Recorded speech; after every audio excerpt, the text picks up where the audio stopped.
রামকান্ত ঝড় বৃষ্টির রাতে ভবানীকে খোঁজার জন্য বেরিয়ে পড়ে, কিন্তু ভুল করে সে পুটির কাছে চলে যায়।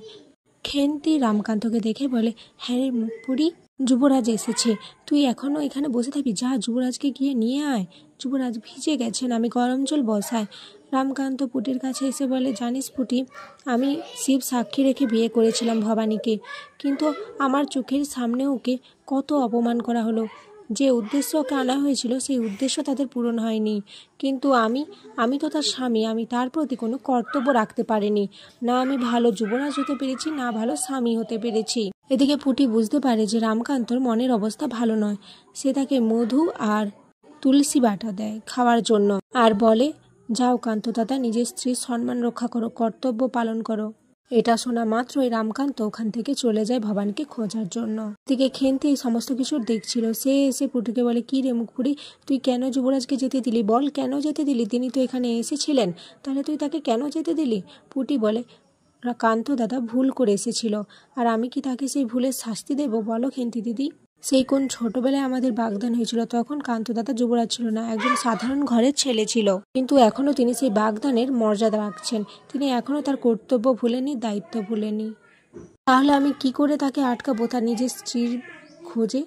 আমার ভাগ্যে সংসার সুখ নেই গো খেন্তি দিদি, এটা আমি বুঝে নিয়েছি, তাই তুমিও এটা বুঝে নাও। অপরদিকে ভবানীরা ছাতিনায় চলে আসে, আর তখনই গ্রামের সেই ব্রাহ্মণরা ভবানীকে কিছুতেই ছাতিনাতে প্রবেশ করতে বাধা দেয়, কিছুতেই তারা ভবানীকে ছাতিনাতে ঢুকতে দেবে না।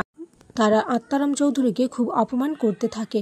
ভবানী নিচে বসে পড়ে তাদের পায়ের কাছে আর বলে, আমি আমার বাবা ঠাকুরকে আর অপমানের চোখে দেখতে পারছি না, আমি আমার বাবা ঠাকুরের অপমান আর সহ্য করতে পারছি না, আমি আপনাদের কাছে ক্ষমা চাইছি, দয়া করে আমাদের এখন যেতে দিন, আর ভাল লাগছে না। আর ওনারা আমাদের তাড়িয়ে দেননি, ওনাদের যে উদ্দেশ্যে এই বিবাহটা হয়েছিল সেই উদ্দেশ্য ওনাদের পূরণ হয়নি, তাই আমরা ওখান থেকে চলে এসেছি, কারণ কারোর অপমান সহ্য করে থাকার কোনো মানে হয় না। তর্কালঙ্কার বলে, এই মেয়েটা হচ্ছে উচ্ছৃঙ্খল, এর উচ্ছৃঙ্খল জীবনযাপনের জন্য আজ এই দশা করেছে, কিন্তু আমি এই দণ্ডি কেটে দিচ্ছি, এই দণ্ডির বাইরে ও যেন না এক পাও রাখে, ওকে এই ছাতিনা থেকে চলে যেতে হবে, পরে আমরা গণনা করে দেখব যে কি প্রায়শ্চিত্তের বিধান রয়েছে, সেই বিধান অনুযায়ী মানা হবে।